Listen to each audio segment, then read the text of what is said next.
আসসালামু আলাইকুম। আজ পবিত্র ঈদুল আজহা।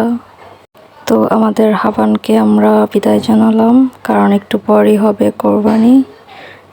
এবার তাড়াতাড়ি কোরবানি শুরু হয়ে গেল। তো আমরা গরু জবাইয়ের পরই ছাদে উঠে একটু ফটোশ্যুট করে নিলাম।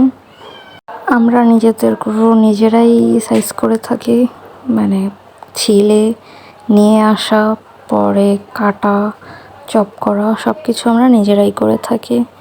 তো এই তো আমরা সেই কাজে লেগে পড়লাম সবাই। বিভিন্ন গল্প এবং দুষ্টামির মধ্য দিয়েই আমাদের কাজ এগিয়ে চলছে।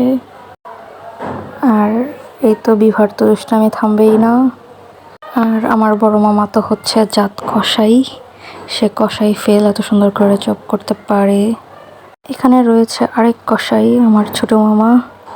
দীর্ঘ বছর ধরে আমাদের নিজেদের কাজ এরকম নিজেরা করতে করতেই আমরা এক্সপার্ট হয়ে যাই।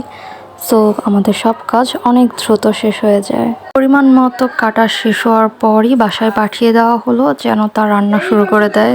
প্রথম যে মাংস এটা খাওয়ার তো মজাই আলাদা, এই জন্য একটু বেশি পরিমাণেই রান্না করা হয়। আর আমাদের কাটাকাটি সব কাজ প্রায় 11টার দিকেই শেষ। আর 12টা সাড়ে 12টার মধ্যেই আমাদের রান্না করে খাওয়া দাওয়া শেষ। তো আজ এই পর্যন্তই। আল্লাহ হাফেজ।